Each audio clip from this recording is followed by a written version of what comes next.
नमस्कार दोस्तों, एक बार फिर से आप सभी का आपके अपने YouTube चैनल यूपी एग्जाम मंत्रा पे स्वागत है। जैसा कि आप सभी को पता है कि हम लोग बहुत बेहतरीन तरीके से प्रीवियस ईयर क्वेश्चंस को पढ़ने की एक सीरीज़ स्टार्ट की है और उस पर आप लोगों का प्यार और सपोर्ट भी बहुत ज़्यादा मिल रहा है। और हम एक साइड तो कंप्यूटर आपका स्टार्ट किए पढ़ाना, दूसरी साइड से जो है हमने एंशियंट हिस्ट्री यानी कि 2 क्लासेस देते हैं, जिसमें कि हमारी एंशियंट हिस्ट्री वाली जो क्लासेस हैं वो आपकी वीकली आएंगी, मतलब वीक में 3-4 क्लासेस आएंगी। वीकली का कहने का ये मतलब है। और कंप्यूटर वाली हम डेली प्रयास करेंगे कि दे देंगे। आज थोड़ा सा हम क्लास देने में देरी कर दें, इसके लिए क्षमा चाहते हैं। तो अभी हम क्लास रिकॉर्ड कर रहे हैं, तुरंत जस्ट आए अभी अब। ठीक है, तो अभी हम रिकॉर्ड करने बैठ गए हैं। आज पूरे दिन एकदम बहुत व्यस्तता वाला दिन रहा था, उसके लिए क्षमा चाहते हैं। तो ज़्यादा डिस्कशन करेंगे नहीं, सीधे अपनी क्लास पे चलेंगे।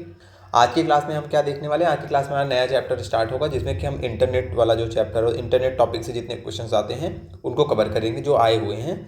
और ये यूनिट आपकी काफ़ी बड़ी होगी, क्योंकि इंटरनेट से बहुत सारे क्वेश्चंस आए हुए हैं। ठीक है, मतलब मोस्ट इंपॉर्टेंट टॉपिक है इंटरनेट। तो चलिए बहुत ज़्यादा बात नहीं करेंगे, सीधे क्लासेस पे चलेंगे, क्लास अपनी स्टार्ट करेंगे। तो जो हमारा पहला क्वेश्चन है वो है कि निम्नांकित में से किस प्रोटोकॉल द्वारा वर्ल्ड वाइड वेब में पहुंचा जा सकता है?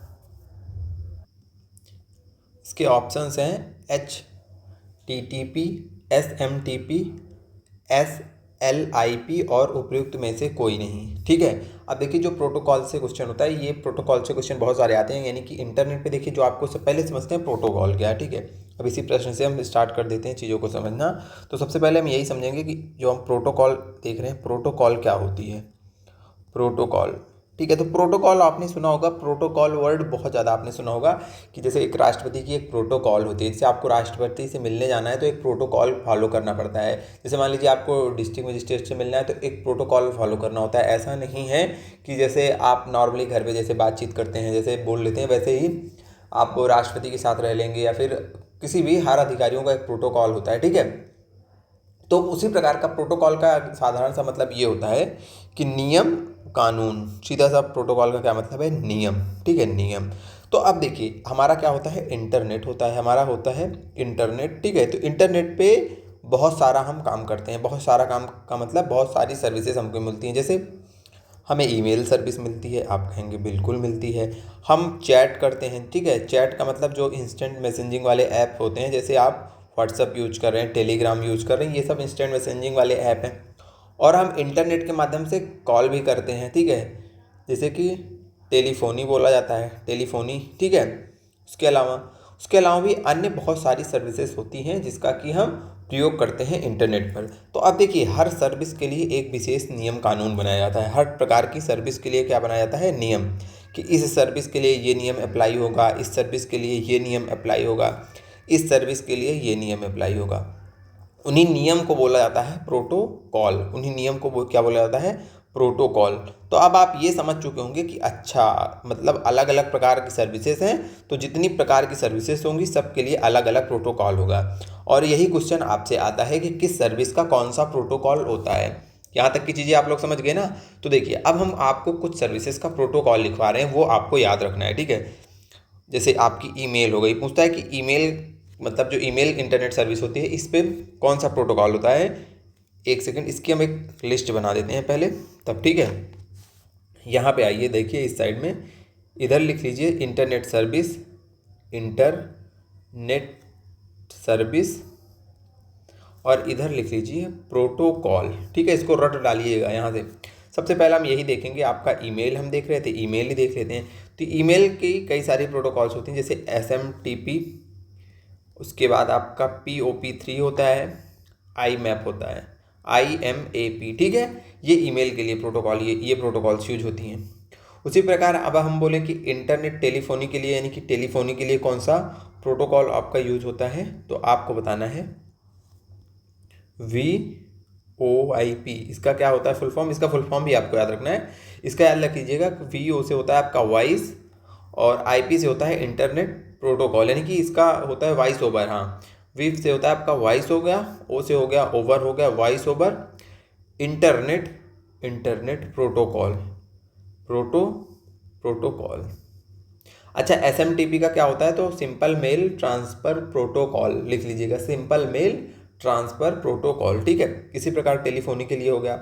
अब अगर हम बोलें कि आपका हाँ न्यूज़ ग्रुप्स होते हैं। ठीक है, न्यूज़ ग्रुप्स कौन सी प्रोटोकॉल यूज करते हैं? जिनको आपस में न्यूज़ शेयर करनी होती है। ठीक है, ब्रॉडकास्टिंग करनी होती है, तो वो जो है न्यूज़ ग्रुप्स कौन सी प्रोटोकॉल यूज करते हैं, तो उनके लिए जो प्रोटोकॉल्स यूज करते हैं वो होती है NNTP। NNTP का क्या फुल फॉर्म है, तो NNTP को बोलते हैं network news transfer protocol. N for network, दूसरा N हो गया न्यूज़, T फॉर हो गया ट्रांसफ़र, P फॉर हो गया प्रोटोकॉल। ठीक है, T फॉर हो गया ट्रांसफ़र, P फॉर हो गया प्रोटोकॉल। तो न्यूज़ ग्रुप्स कौन सी प्रोटोकॉल का यूज करते हैं, तो NNTP का। टेलीफोनी के लिए कौन से प्रोटोकॉल का यूज होता है, तो वॉइस इंटरनेट ओवर प्रोटोकॉल का। ईमेल के लिए तो सिंपल मेल ट्रांसफ़र प्रोटोकॉल, और उसके बाद एक दो हमारी और हो गई।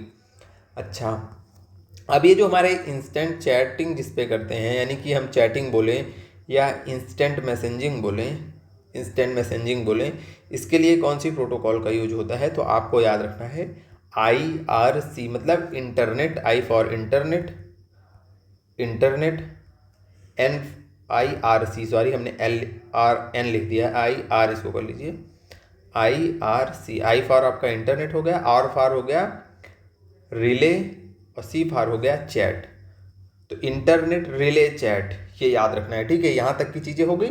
हमने यहाँ पे क्या समझा, हमने यहाँ पे समझा कि प्रोटोकॉल का मतलब होता है नियम, नियमों का मतलब ये एक नियम होते हैं एक प्रकार के। अब क्योंकि हम इंटरनेट पर बहुत प्रकार की सर्विसेज लेते हैं, तो हर सर्विस के प्रदाता के लिए कुछ नियम होते हैं। ठीक है, आप सर्विस ले रहे हैं, आपको कोई सर्विस दे रहा है, तो उसके लिए एक नियम होता है जिसको कि फॉलो करना होता है। उन्हीं नियमों को क्या बोलते हैं, प्रोटोकॉल से बोलते हैं। तो अलग अलग सर्विसेज के लिए अलग अलग नियम होते हैं, तो अलग अलग, वही बोला था, सब सर्विसेज के अलग अलग प्रोटोकॉल्स होते हैं। तो सबका प्रोटोकॉल हमने बताया, आपको कई सारी सर्विसेज के प्रोटोकॉल के नाम बताएं, और इन प्रोटोकॉल को आपको क्या याद रखना है, सारी की सारी को याद रखना है। ठीक है, चलिए आगे बढ़ते हैं, हम अपना प्रश्न देखते हैं। अब प्रश्न हमारा था कि निम्न में से किस प्रोटोकॉल द्वारा वर्ल्ड वाइड वेब का क्या मतलब है, वर्ल्ड वाइड वेब का मतलब है आपका इंटरनेट। तो इंटरनेट वर्ल्ड वाइड वेब के लिए हम किस प्रोटोकॉल का यूज करते हैं, www पर पहुंचने के लिए। जैसे वर्ल्ड वाइड वेब का मतलब समझते हैं, जैसे जब आप किसी वेबसाइट पे जाते हैं तो क्या लिखा रहता है, www.google.com या फिर www.facebook.com या www. कोई भी वेबसाइट होती है। ठीक है, जैसे मान लीजिए governmentofindia.com, तो ये ऐसे लिखा रहता है ना। तो ये जो www यानी कि जो वेब पेजेस होते हैं, ठीक है, तो इनके लिए कौन सा प्रोटोकॉल्स होता है, तो इनके लिए www की पहुंच के लिए जो प्रोटोकॉल का यूज किया जाता है वो होता है HTTP। क्या होता है, HTTP। अब ये HTTP क्या है, इसका फुल फॉर्म याद रखिए, हाइपर टेक्स्ट ट्रांसफ़र प्रोटोकॉल, ये आपको याद रखना है। अब हम दूसरा क्वेश्चन अगर आपसे पूछें कि ये बताइए कि जो www था, इस सर्विस के जो है खोजकर्ता कौन थे, इसकी खोज किसने की, यानी कि ये सर्विस बनाई किसने, तो आप लोग क्या बोलेंगे, इसका आंसर बताइए। www के जनक कौन है, तो आप लोग बोलेंगे कि टिम बर्नर्स-ली। आप क्यों बोलेंगे, क्योंकि हमने आपको बताया है ये क्वेश्चन, टिम बर्नर्स-ली। इसी प्रकार हमने आपको कई और जो है चीज़ों के बारे में बताया था। जैसे हमने बताया था कंप्यूटर माउस के जनक कौन थे, तो डगलस एंगलबर्ट थे। कंप्यूटर के जनक कौन थे, तो चार्ल्स बेबेज थे। कंप्यूटर विज्ञान के जनक कौन थे, तो एलन ट्यूरिंग थे। और एक क्वेश्चन हमने आपको और बताया था कि बिना किसी यांत्रिक हिस्से वाला कंप्यूटर, इसको किसने बनाया था, तो JW मोसली और प्रेस्पर एकर्ट ने बनाया था, जिसका नाम क्या था, जिसका नाम था ENIAC। कुछ याद आ रही हैं चीज़ें, अच्छी बात है। एक चीज़ हमने आपको और बताई थी कि स्टोर्ड प्रोग्राम आर्किटेक्चर के जनक कौन थे, तो स्टोर्ड प्रोग्राम आर्किटेक्चर के जनक थे आपके जॉन वान न्यूमैन। ठीक है, इतनी चीज़ें समझी। अब हमने एक पहले क्वेश्चन में आपको बहुत सारी चीज़ें समझा दी। दूसरे प्रश्न पे चलते हैं। दूसरा हमारा प्रश्न है कि match the internet services with its protocol, यानी कि इधर इंटरनेट सेवाओं का नाम लिखा है, इधर प्रोटोकॉल का नाम लिखा है। सारी प्रोटोकॉल अभी हमने आपको बताई है यहाँ पे। ठीक है, अब आप बताएंगे। ईमेल के लिए भी हमने क्या बताया, ईमेल के लिए आपका SMTP होता है, POP3 होता है, IMAP होता है। ठीक है, न्यूज़ ग्रुप्स के लिए हमने क्या बताया, NNTP हमने बताया। इंटरनेट टेलीफोनी के लिए हमने क्या बताया, इंटरनेट टेलीफोनी के लिए हमने बताया VO, ये आपका हो गया। ठीक है, VoIP का मतलब क्या है, वॉइस ओवर इंटरनेट प्रोटोकॉल। ठीक है, वॉइस ओवर इंटरनेट प्रोटोकॉल। ठीक है, अगला प्रश्न चलते हैं। हमारा अगला प्रश्न क्या है, अब इसको आप लोग मिला लेंगे कि हम बता दें कि इसका आंसर क्या होगा। इसका आंसर अब आप लोग कमेंट करिएगा कि इसमें से कौन सा ऑप्शन सही होगा। हमने सब चीज़ों को बता दिया है। चैट का क्या होता है, ये जो इंस्टेंट मैसेजिंग चैट्स होती है, इनका कौन सी प्रोटोकॉल होती है, तो IRC होती है। अब हमने सबको मिलान कर दिया। अब ऑप्शन आप बताएंगे इन चारों में से कौन सा सही होगा। अगले प्रश्न की ओर चलते हैं। हमारा आज का अगला प्रश्न है कि निम्नलिखित में से कौन सा ब्रॉडबैंड इंटरनेट कनेक्शन का प्रकार नहीं है। इसमें से बताना है कि कौन सा इंटरनेट कनेक्शन का प्रकार नहीं है। ठीक है, अब इस प्रश्न को समझने से पहले हम कुछ और चीज़ों को समझेंगे जो कि हमारे लिए बहुत इंपॉर्टेंट है, तब आप इस प्रश्न को आसानी से सॉल्व कर लेंगे। अभी अगर हम ऐसे बताएंगे तो आपको थोड़ा सा असहजता महसूस होगी इस प्रश्न को समझने में। तो देखिए यहाँ से शुरू करते हैं। देखिए पहले एक सर्विस होती थी जिसका नाम था डायल अप। बहुत बहुत स्टार्टिंग में जब इंटरनेट शुरू नहीं होता उसके पहले की बात कर रहे हैं। डायल अप में क्या होता था? डायल अप बेसिकली ये जो है, जो आपकी टेलीफोन की लाइंस होती थी, उनको डायल अप लाइंस होती थी। टेलीफोन की जो वायरें बिछी होती थी, जो टेलीफोन की लाइंस बिछी होती थी, वो उनको बोला जाता था डायल अप। ठीक है, तो जो डायल अप आपकी सर्विस थी, इसमें होता क्या था? डायल अप में आप नॉर्मल कॉल कर सकते हैं, ठीक है, फ़ोन कर सकते हैं अगर आप इसकी केबल से, इसकी लाइन से जुड़े हैं। ठीक है, बाद में इसमें क्या हुआ कि इसमें इंटरनेट की भी बेसिक सुविधा आती है, लेकिन होता क्या है कि जैसे आपके घर में आई है ये डायल अप की लाइन, होगा क्या कि अगर आप कॉल पे हैं तो इंटरनेट आपका नहीं चलेगा, और अगर आप इंटरनेट यूज़ कर रहे हैं तो कोई कॉल करेगा तो उधर से बिजी बताएगी। बहुत पुरानी टेक्नोलॉजी की बात कर रहे हैं, ठीक है, हम उस समय की बात कर रहे हैं। तो क्या था, जो डायल अप था ये टेलीफोन लाइंस थी जिसमें कि भी इंटरनेट थोड़ी सी आपकी सुविधा आई थी, लेकिन वो इंटरनेट चलता नहीं था। चलने का क्या मतलब है? स्पीड बहुत स्लो होती थी, और स्पीड स्लो होने के साथ में क्या था कि ये तो आप कॉल पे ही बात कर सकते हैं, कॉल पे बात करेंगे तो नेट नहीं चलेगा, नेट पे चलाएंगे तो आपका कॉलिंग नहीं होगी। ठीक है, ये बहुत स्टार्टिंग की बातें हैं। ठीक है, जब इंटरनेट का विकास हो रहा था। उसके बाद डायल अप के बाद क्या होता है ना कि आपका आता है ISDN। ISDN का क्या नाम होता है?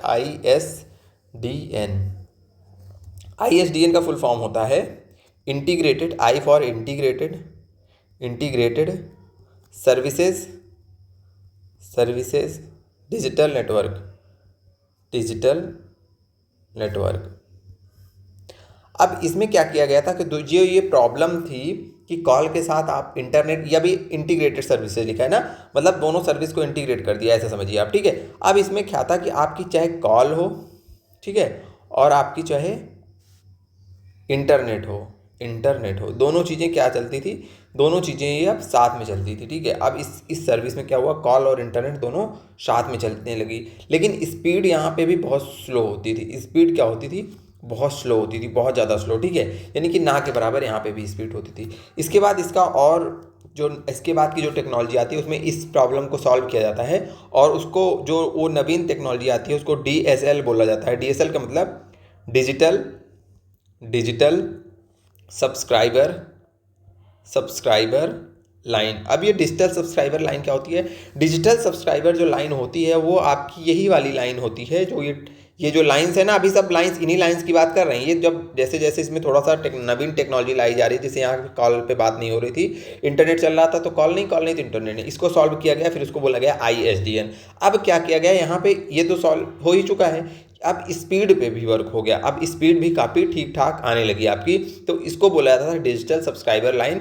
यहाँ पे आप कॉलिंग भी कर सकते थे और इंटरनेट का भी यूज कर सकते थे, और साथ में जो स्पीड मिलती थी इंटरनेट चलाने की वो बहुत तेज़ थी। ठीक है, और देखिए ये सारी जो लाइंस बिछी थी ना, जैसे लाइंस जो बिछी रहती थी इनकी वायर, तो वो कॉपर की वायर होती थी। किसकी वायर? ये यहाँ पे भी कॉपर वायर है, यहाँ पे भी कॉपर वायर, यहाँ पे भी कॉपर वायर का ही यूज होता था। किसका यूज होता था?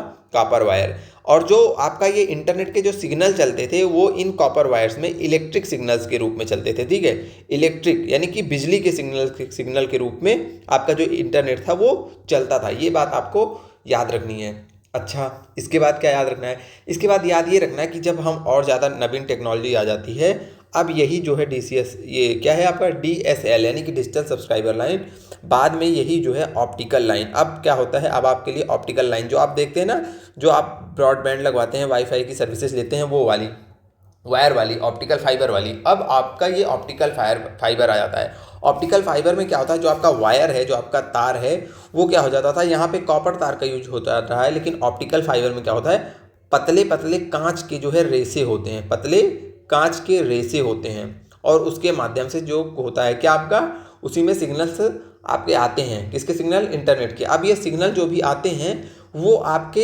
इलेक्ट्रिक, यहाँ पे देखिए इलेक्ट्रिक सिग्नल्स के रूप में आ रहे थे, लेकिन यहाँ पे अब प्रकाश सिग्नल, प्रकाश के जरिए अब आते हैं। किसके जरिए?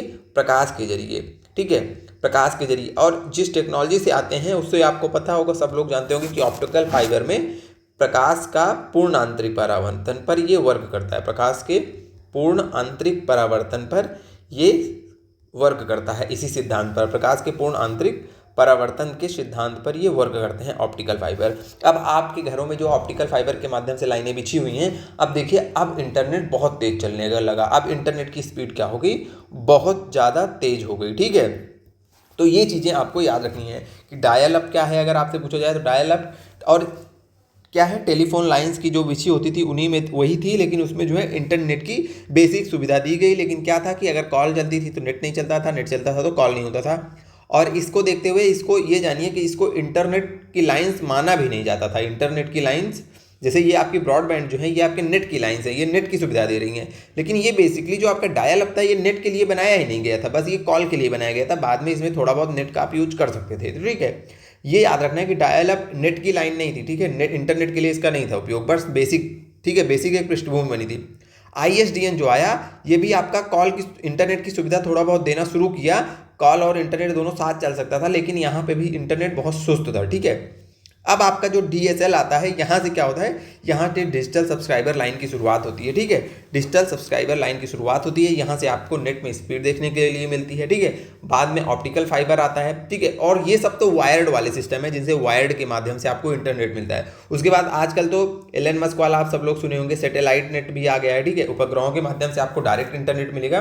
तो ये आधुनिक चीज़ें हैं जो आपको ध्यान में रखना है। अब हम अपने प्रश्न पे चलते हैं। सारी चीज़ें नई हैं, ठीक है। हम बहुत प्रयास कर रहे हैं कि आपको बहुत बेहतरीन तरीके से पढ़ाएं।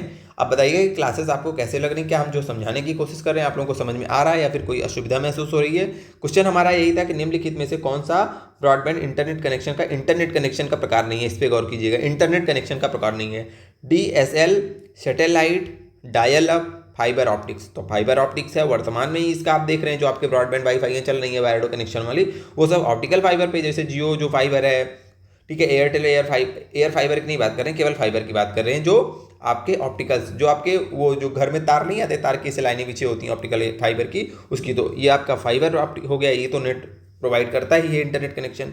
DSL हमने बताया, DSL स्टार्टिंग में था जो, ठीक है, ये भी कॉपर के वायर से इलेक्ट्रिक सिग्नल्स के माध्यम से क्या होता था, आपको इंटरनेट प्रदान करता था। सैटेलाइट हमने बताया ही वर्तमान में आ गई। तो डायल अप हमने बताया, इसमें बेसिक इंटरनेट की सुविधा तो मिलती थी, लेकिन ये इंटरनेट के कनेक्शन नहीं था, ये बेसिकली कॉलिंग के लिए था, ठीक है।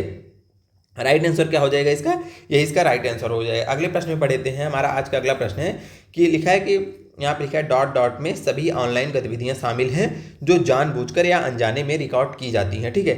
मतलब आपसे कुल मिला के पूछ रहा है कि वे कौन सी गतिविधियाँ हैं, ठीक है। जैसे जब आप ऑनलाइन जाते हैं तो उस गतिविधि का नाम बताओ जिसके माध्यम से आपका डेटा वहाँ पे जाने अनजाने में रिकॉर्ड हो जाता है, ठीक है। दूसरी तकनीक का पूछा जा रहा है कि वह कौन सी तकनीक है जिससे कि बड़े बड़े डेटा सेट्स होते हैं, जो बहुत बड़े डेटाबेस हैं, वहाँ से जो डेटा सेट्स का पैटर्न है वो निकाला जाता है। क्वेश्चन समझें आप लोग। चलिए अब इसको थोड़ा सा समझाते हैं चीज़ों को कि आखिर क्वेश्चन पूछ क्या रहा है और इन चीज़ों का मतलब क्या है। एक सेकेंड, थोड़ा सा हाँ यहाँ पे समझते हैं, ठीक है। देखिए होता क्या है, देखिए जैसे जब आप मिट्टी पे चलते हैं, एकदम सिंपल से समझिएगा, मिट्टी पे या फिर रेत पे जब आप चलते हैं तो चलने के बाद क्या होता है, चलने के बाद आपके जो पैरों के निशान है वो वहाँ पे पड़ जाते हैं ना, आपका निशान वहाँ पे छूट जाता है कि यहाँ से कोई गया था, और वो किसका निशान होता है, वो आपका निशान होता है, जो वहाँ से गया उसी के पैरों का निशान है, उसी का फुटप्रिंट हो गया। यहीं से फुटप्रिंट वर्ड से एक वर्ड आता है डिजिटल फुटप्रिंट, डिजिटल फुटप्रिंट, ठीक है। अब डिजिटल फुटप्रिंट क्या है, तो ये समझिए कि फुटप्रिंट है, ठीक है। अब डिजिटल फुटप्रिंट है तो यहाँ पे आपके पैर नहीं जा रहे हैं, ठीक है, बस फुटप्रिंट का यहाँ मतलब निकाला गया, समझिए निशान से। निशान का क्या मतलब है, अब देखिए जैसे आप किसी वेबसाइट पे ऑनलाइन जाते हैं, ऑनलाइन कहीं पे भी इंटरनेट चलाते हैं, इंटरनेट का आप यूज करते हैं, ठीक है। इंटरनेट का जब आप यूज करते हैं तो जहाँ पे भी इंटरनेट में जा रहे हैं, जैसे किसी वेबसाइट्स पे जा रहे हैं, मान लीजिए ई-कॉमर्स वेबसाइट से, अमेजन, मिंत्रा, फेसबुक पे जा रहे हैं, यूट्यूब पे जा रहे हैं, टेलीग्राम पे जा रहे हैं, और सारी वेबसाइट्स को ओपन कर रहे हैं, पढ़ने के लिए जा रहे हैं, जो भी कुछ कर रहे हैं, तो जब आप उन वेबसाइट्स पर जाते हैं, इंटरनेट पर आप जाते हैं, तो आप वहाँ अपना निशान छोड़ के आते हैं। क्या छोड़ के आते हैं, आप वहाँ अपना निशान छोड़ के आते हैं। जैसे कि अगर आप पैदल चले जाते हैं मिट्टी पर तो वहाँ पे भी आपका निशान छूट जाता है, आप चाहे ना चाहें, लेकिन निशान तो आपका छूट ही गया, आपकी कुछ ना कुछ इन्फॉर्मेशन वहाँ पे रह गई, ठीक है। तो उसी प्रकार से यहाँ पे भी इंटरनेट पे जब आप जाते हैं किसी वेब पेज पर, किसी पोर्टल पर, तो वहाँ की पर आपकी कुछ ना कुछ इन्फॉर्मेशन सेव हो जाती है। कुछ आप जानबूझकर वहाँ पे शेप करते हो और कुछ वो अनजाने में ही हो जाती हैं, ठीक है। और इन्हीं इन्फॉर्मेशन को बोला जाता है फुटप्रिंट, डिजिटल फुटप्रिंट। इनको क्या बोला जाता है, जो ये जाने अनजाने में जो इंटरनेट पर आपकी जो है इंफॉर्मेशन हो जा रही है उसको क्या बोला जाता है, आपका डिजिटल फुटप्रिंट, क्योंकि वो आपसे संबंधित सूचना है तो और उसको क्योंकि वो डिजिटल सेव हो रही है तो उसको डिजिटल फुटप्रिंट बोला जाता है। अब आप कहेंगे जाने में अनजाने में का क्या मतलब है। जाने में मतलब है जानबूझकर का मतलब है, जैसे आप स्टेटस लगा रहे हैं अपना, ठीक है, आप अपनी फोटो अपलोड कर रहे हैं, ठीक है, आप कोई काम करने जा रहे हैं वहाँ पे अपना कुछ फाइल अपलोड कर रहे हैं, तो आप ये तो जानबूझकर अपना डेटा दे रहे हैं वहाँ पे, ठीक है, ये तो जानबूझकर हो गया, ठीक है। अनजाने का क्या मतलब है, जैसे अब आप वहाँ गए, अब आप इनडायरेक्टली आपके फ़ोन की लोकेशन सेव हो जा रही है, आप लोकेशन दे नहीं रहे हैं लेकिन हो सकता है आपके फ़ोन की लोकेशन सेव हो जाए। आपने क्या सर्च किया है कि आप वहाँ पे सेव नहीं करना चाह रहे हैं, लेकिन वो आपकी डिजिटल फुटप्रिंट के रूप में आपने क्या सर्च किया वो उसमें सेव हो जा रहा है, ठीक है। डिजिटल फुटप्रिंट के रूप में आपकी सर्च हिस्ट्री सेव हो जा रही है, आपकी लोकेशन सेव हो जा रही है, ठीक है। ये होती हैं डिजिटल फुटप्रिंट, जो जानबूझकर जो अनजाने में। एक उदाहरण समझते हैं, जैसे मान लीजिए आप किसी मॉल में गए, ठीक है, ऑफलाइन उदाहरण समझिए, मॉल में गए, मॉल में जब आप गए तो एंट्री करते ही वहाँ पे एक रजिस्टर रखा था जिसमें कि लिखा था कि जितने भी व्यक्ति एंट्री लेंगे सबका फ़ोन नंबर लगेगा और फ़ोन नंबर लगने के साथ साथ सबको अपना नाम लिखना पड़ेगा। तो आपने अब ये जो इन्फॉर्मेशन अपना फ़ोन नंबर और नाम की इन्फॉर्मेशन दी, ये क्या थी, ये तो आप जानबूझकर दे रहे हैं। लेकिन अब आप मॉल के अंदर गए, मॉल के अंदर जाते ही वहाँ पे सीसीटीवी कैमरा लगा है। अब आप जान कर नहीं दे रहे हैं कि मेरी फोटो रिकॉर्ड हो जाए, सीसीटीवी में मेरी फोटो आ जाए, लेकिन अनजाने में आपकी फोटोज आ रही हैं वहाँ पे। अब आपने देखा कि यहाँ पे फ्री वाईफाई की सुविधा है, अब आपने फ्री वाईफाई का एक्सेस कर लिया। अब क्या हो गया, आपके मोबाइल का डेटा, आपके मोबाइल का लोकेशन भी जाने अनजाने में उस मॉल के नेटवर्क से कनेक्ट हो गया। तो समझे, जो आपने जानबूझ के दिया और अनजाने में वहाँ पे जैसे आपका डेटा चला जा रहा है ऑफलाइन में, वैसे ही जब हम ऑनलाइन बात करते हैं कि आप वहाँ पे मॉल का एग्जाम्पल तो हमने आपको एक एग्जाम्पल के लिए दिया, उसी प्रकार हम ये बताने की कोशिश कर रहे हैं वहाँ मॉल नहीं, जब आप इंटरनेट पे किसी वेब पेज, किसी वेब पोर्टल, किसी ऐप को यूज़ करते हैं तो वहाँ पे आपकी कुछ इन्फॉर्मेशन होती हैं जो कि जाने अनजाने में सेव हो जाती हैं, जिन्हें क्या बोला जाता है, जिन्हें बोला जाता है डिजिटल फुटप्रिंट। तो डिजिटल फुटप्रिंट आप लोग समझ गए। चलिए, उसके बाद एक वर्ड आता है जिसको बोला जाता है डेटा माइनिंग। क्या बोला जाता है, डेटा माइनिंग। देखिए, माइनिंग का क्या मतलब है, सीधा सा डेटा की माइनिंग करने का क्या मतलब है। डेटा के माइनिंग का मतलब है कि देखिए, जो आपका इंटरनेट है, इंटरनेट पर बहुत बहुत ज़्यादा डेटा जो है बहुत ज़्यादा डेटा है, और हर सेकंड में हम कह सकते हैं कि सैकड़ों टीबी डेटा वहाँ पे और ऐड हो रहा है। ऐड हो रहा है कि नहीं हो रहा। यूट्यूब पे ही देखिए तो हर सेकंड में कई सारे वीडियोस आ रही हैं, तो बहुत सारा डेटा आ रहा है, ठीक है। अब देखिए, बहुत सारा डेटा है। अब इस डेटा से, जैसे बहुत सारी कंपनियां होती हैं, आप हैं, बहुत सारे लोग हैं, वो क्या करते हैं, इस डेटा को एनालिसिस करते हैं। इन डेटा को क्या करते हैं, एनालिसिस करके, ठीक है, यहाँ इस डेटा से खोजा जाता है। क्या खोजा जाता है, अपने काम का डेटा खोजा जाता है, अपने काम का डेटा खोजा जाता है। और इसी को क्या बोला जाता है, इसी को बोला जाता है डेटा माइनिंग। यानी कि जो इंटरनेट पर अपार डेटाबेस है, उस डेटाबेस से, ठीक है, डेटा खोजना, किसी विशेष पैटर्न को समझना कि आखिर, जैसे एक उदाहरण समझिए, मान लीजिए कि एक कंपनी है गूगल। एक कंपनी क्या है, गूगल। गूगल को आप सब लोग जानते हैं।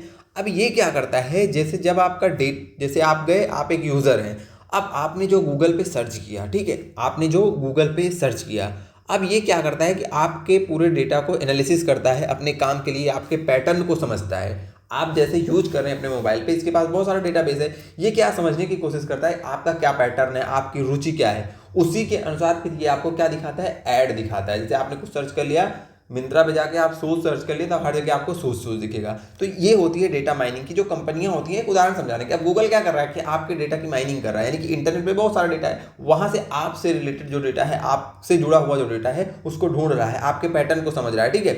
तो उससे क्या कर रहा है, उससे ये जो है इसी प्रक्रिया को बोला जाता है डेटा माइनिंग। एक ऑफलाइन एग्जांपल समझाते हैं। जैसे देखिए, डेटा क्या है और डेटा का यूज, डेटा माइनिंग क्या है। डेटा ये है कि आप एक किराना स्टोर चलाते हैं। किराना स्टोर पे क्या होता है कि आपने महीने भर का अपना एक डेटा निकाला। आपने डेटा निकाला कि आपके दुकान पे बहुत सारा मक्खन बिकता है और ब्रेड बिकता है, और आपने समझा कि यार, हर मक्खन जो ब्रेड खरीदने आता है, वो आपने एनालिसिस किया, ये डेटा आपकी दुकान पे 1-2 महीने में आपने इस डेटा का एनालिसिस किया कि यार, मैं नोटिस कर रहा हूँ कि हर जो मक्खन खरीदने वाला है वो क्या, सॉरी, हर जो ब्रेड खरीदने वाला है वो मक्खन भी खरीद के ले जा रहा है। अब देखिए, अब आप एक डेटा के पैटर्न को समझ रहे हैं, तो अपने डेटा के आधार पर जो डेटा पैटर्न को समझना है, यूजर्स को समझना है। अब आप क्या करेंगे कि मक्खन को ले जा रहा है तो आप ब्रेड के बगल में मक्खन का भी पैकेट लगा देंगे, ताकि हमारे ग्राहक को आसानी से मिल जाए, जिसको नहीं भी ले जाना है वो भी लेके चला जाए, क्योंकि ब्रेड के साथ मक्खन जरूरी है।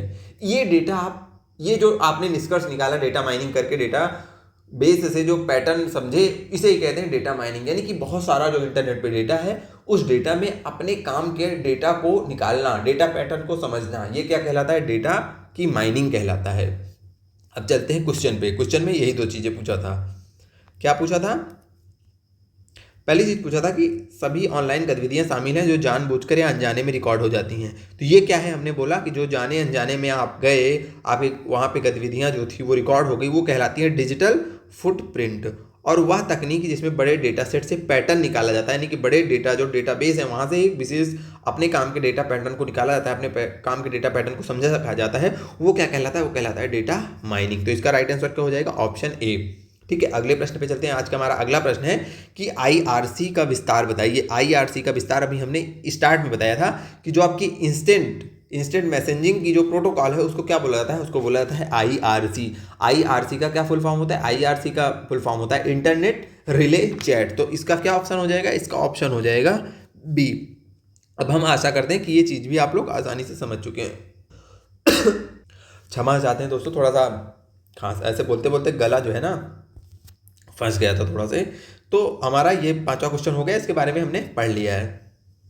क्या हो जाएगा इसका आंसर? इसका आंसर हो जाएगा इंटरनेट रिले चैट। एक सेकेंड। चलिए, अगला प्रश्न हमारा कौन सा है कि कौन सा शब्द उन नेटवर्क को संदर्भित करता है जो आंतरिक उपयोग के बड़े नेटवर्क को छोटे खंडों में विभाजित करने से उत्पन्न होते हैं। देखिए क्या कह रहा है, जैसे कौन सा शब्द, पहले क्वेश्चन को समझिए, कौन सा शब्द उन नेटवर्क, मानते हैं कि उन नेटवर्क को संदर्भित करता है जो आंतरिक उपयोग के बड़े नेटवर्क को छोटे, मतलब इसका कहने का मतलब है कि जैसे एक बड़ा सा नेटवर्क है, बहुत बड़ा सा इंटरनेट का नेटवर्क है, अब इसमें छोटे छोटे पार्ट में जो इंटरनेट को बांट दिया जाता है, तो इन छोटे पार्ट्स को क्या बोला जाता है? तो इन छोटे पार्ट्स को बोला जाता है सबनेट। क्या बोला जाता है? सबनेट। जब बड़े से इंटरनेट नेटवर्क को, जैसे जो बहुत बड़ा आपका इंटरनेट है, नेटवर्क है, उस नेटवर्क को कई छोटे छोटे भागों में बांट दिया जाता है, तो उसको क्या बोला जाता है? छोटे छोटे भागों को सबनेट बोला जाता है। क्या बोला जाता है? सबनेट बोला जाता है। ये आपको याद रखना है। अगले प्रश्न पे पढ़ते हैं। हमारा आज का अगला प्रश्न है, अब यहाँ पे आपको 2 कॉलम दिए हैं, इन दोनों कॉलम्स को मिलान करना है। मिलान करने से पहले हम कुछ चीजें आपको बताएंगे, फिर आप आसानी से खुद ही जो है मिलान कर लेंगे। देखिए, अमेरिका की एक कंपनी थी जिसका नाम था AT&T। ठीक है, AT&T। ये क्या थी? AT&T का फुल फॉर्म क्या था? AT&T का फुल फॉर्म था A for American, T for telephone और T for telegraph. T for telegraph. तो AT&T का क्या फुल फॉर्म था? American telephone and telegraph company. American telephone and telegraph company. अब आप समझ चुके, बहुत ये आपके 1940 की बात कर रहे हैं। ठीक है, इस कंपनी का काम क्या था? नाम से समझ गए हैं कि ये टेलीफोन और टेलीग्राफ की लाइंस बिछाने वाली एक कंपनी थी। ठीक है, अब हुआ क्या कि ये कंपनी जो है ना, ये कंपनी क्या थी? ये कंपनी यूएस में अकेली कंपनी थी जो कि इस काम को देख रही थी, और देखते ही देखते जब ये अकेली कंपनी थी तो इसने 1940 से 1980 के बीच में यूएसए में एक बहुत बड़ा नेटवर्क बना लिया। एक बहुत बड़ा क्या बना लिया? नेटवर्क बना लिया। किस चीज़ का? टेलीफोन और टेलीग्राफ की लाइंस का। अब क्योंकि ये अकेली कंपनी थी, तो ये कहते हैं जब कोई अकेली कंपनी हो जाती है तो वो क्या करती है? अपनी मनमानी करने लगती है। क्या करने लगती है? अपनी मनमानी। अभी जैसे भारत में ही देखिए, 2 ही कंपनी, अगर बात की जाए जो आपकी कंपनियां हैं जो आपको इंटरनेट सर्विस प्रोवाइड करती हैं, कंपनियां तो 3-4 हैं। जैसे आपकी BSNL भी हो गई, जियो भी हो गई, और एयरटेल भी हो गई, और आपकी VI भी हो गई। लेकिन अभी क्या देखा जा रहा है कि जियो और एयरटेल बेसिकली जो मार्केट में है, जिसकी आपस में प्रतिस्पर्धा है, जिसका कस्टमर बेस ज़्यादा है, वो आपका जियो और एयरटेल है। 2 कंपनियां हैं। 2 कंपनियां होने के बावजूद ये दोनों अपनी इतनी मनमानी करती हैं कि जब मन होता है 100 रुपये 150 रुपये पर रिचार्ज बढ़ा दे रही हैं। तो उसी प्रकार जब अमेरिका में ये कंपनी थी जो कि टेलीग्राफ और टेलीफोन की लाइन बिछाती थी और अकेली कंपनी थी, तो अमेरिका जो वहाँ की गवर्नमेंट थी यूएसए की, उसको टेंशन हुआ। वो बोली कि यार मोनोपॉली एक अपनी क्रिएट कर लेगी और जो मन होगा वो करेगी। ठीक है, तो मोनोपॉली के डर से कि अपनी मोनोपॉली ना क्रिएट करने पाए, मोनोपॉली POLY, ठीक है। तो मोनोपॉली अपनी ना क्रिएट करने पाए और देश को नुकसान ना हो जाए। जब किसी कंपनी की मोनोपॉली क्रिएट हो जाती है तो देश के जो आम नागरिक होते हैं और पूरे देश को ही इनडायरेक्टली नुकसान होता है, ठीक है। तो यूएस की गवर्नमेंट क्या करती है, यूएसए की गवर्नमेंट क्या करती है कि भैया इसकी मोनोपॉली हम नहीं क्रिएट होने देंगे, और आपका एक जजमेंट आता है वहाँ से यूएसए में, उसका नाम होता है MFG। MFG क्या होता है, पहले फुल फॉर्म समझ लीजिए, इसका नाम होता है modified final judgement. Modified final judgement, ठीक है। ये जजमेंट आया, कब आता है आपका ये जजमेंट, तो ये जजमेंट आपका आता है 1984 में। कब आता है, 1984 में। इस जजमेंट के माध्यम से ये जो आपकी कंपनी थी, कौन सी कंपनी, AT&T, इसको क्या कर दिया जाता है, इसको तोड़ दिया जाता है दो कंपनियों में, इसको दो कंपनियों में तोड़ दिया जाता है। एक कंपनी का काम होता है कि भैया तुम लॉन्ग डिस्टेंस की लाइंस को मैनेज करोगे, लॉन्ग डिस्टेंस की लाइंस को मैनेज करोगे, मतलब ये लाइंस बिछाती थी ना, तो इनको बोला गया कि इसको अब तोड़ दिया गया है, मोनोपॉली ना क्रिएट होने पाए, इसके लिए इसको तोड़ दिया गया, और तोड़ के पहली कंपनी का काम दे दिया गया जो कि लॉन्ग डिस्टेंस की लाइंस को देखेगी, और दूसरी को बोला गया RBOCs। RBOCs का क्या मतलब है, RBOCs का मतलब हो गया, इसको इसका फुल फॉर्म पहले समझिए, regional bill operating, regional bill operating companies. अभी हम समझाते हैं इसको, ठीक है, अभी हो सकता है ना समझ में है, ठीक है। RBOCs में इसको तोड़ दिया गया, टोटल 7 RBOCs बनाई गई, ठीक है। आप समझिए, देखिए बड़ी सी कंपनी थी, छोटे मतलब ये आपका शहर हो गया, समझिए ये शहर है, अब 2 शहर हो गया, 3 शहर हो गया, 4 शहर हो गया, यूएसए में मान लीजिए कई सारे शहर थे, ठीक है। तो क्या किया गया, पहले इस शहर के अंदर जो नेटवर्क चल रहा है, जो आपस में, ठीक है, नेटवर्क चल रहा है, जो यहाँ पे लाइंस बिछी है, इस शहर से इस शहर की जो सेवाएं दी जा रही हैं, इस शहर को इस शहर से जोड़ रहा है, ये दोनों काम आपका कौन देखती थी, AT&T देखती थी। लेकिन 1984 में AT&T को 2 भागों में बांट दिया गया। पहला का नाम, पहला जो हो गया लॉन्ग डिस्टेंस। लॉन्ग डिस्टेंस का मतलब कि इनका ये जो ये वाली कंपनी थी AT&T लॉन्ग डिस्टेंस वाली, इसका काम था कि तुम जो है ये जो एक शहर से दूसरे शहर वाली जो नेटवर्क सर्विस देखोगे, ये लाइनें तुम बिछाओगे, ये लाइनें तुम बिछाओगे। और जो ये RBOCs बनाई गई, 7 RBOCs बनाई गई, इनको क्षेत्रीय स्तर पर जैसे 7 क्षेत्रों में बांट दिया गया, तुम यहाँ का काम देखोगे, तुम यहाँ का काम देखोगे, तुम ये 7 कंपनियाँ थी, इनको छोटे छोटे एरियाज का काम दे दिया गया। देखिए रीजनल यानी कि क्षेत्रीय जो लाइनें बिछेंगी वो RBOCs बिछाएंगी, और जो एक शहर से दूसरे शहर में लाइनें बिछेंगी वो कौन बिछाएगी, वो AT&T लॉन्ग डिस्टेंस वाली जो कंपनी है वो बिछाएगी। यहाँ तक की चीज़ें समझ में आई, चलिए ठीक है, अब आगे बढ़ते हैं। अब देखिए, अब ये चीज़ तो हो गया कि भैया तुम बड़े क्षेत्र का काम देखोगे, तुम छोटे क्षेत्र का काम देखोगे। तो अब एक चीज़ की और आवश्यकता महसूस हुई, वो क्या थी, वो हुई कि अब ये क्षेत्रों को तो भी विभाजित कर दिया जाए, कि कैसे हम डिसाइड करेंगे ये वाली, जैसे अब 7 कंपनियां, 7 RBOCs थी, तो एक RBOCs दूसरी RBOCs में ना काम करने चली जाए, तो इन क्षेत्रों को, इनकी भी बाउंड्री निर्धारित की जाए कि ये एक क्षेत्र हो गया, ये दूसरा क्षेत्र हो गया, ये तीसरा क्षेत्र हो गया, ठीक है। तो इसको भी विभाजित किया गया, और जो ये भौगोलिक विभाजन हुआ, जो भौगोलिक, यहाँ समझते हैं, ये जो भौगोलिक विभाजन भी किया गया क्षेत्रों का, और भौगोलिक जो विभाजन हुआ क्षेत्रों का, उनको बोला गया लाटा। क्या बोला गया, लाटा। लाटा का मतलब क्या है, L for local, A for area, sorry local axis, A for axis, and T for transport, A for area, A for area. तो local access and transport area, इसको क्या बोला गया, लाटा बोला गया। लाटा 2 प्रकार का था, ये जो एरिया आपका है लोकल एक्सेस एंड ट्रांसपोर्ट, ये एरिया है, ये 2 भागों में था। पहला इंट्रा लाटा, इंट्रा लाटा, आप घबराइएगा मत, कितनी चीज़ें कहाँ हैं, सारे से क्वेश्चन आए हुए हैं इसीलिए हम पढ़ा रहे हैं। इंट्रा लाटा, दूसरा था इंटर लाटा, दूसरा क्या था, इंटर लाटा।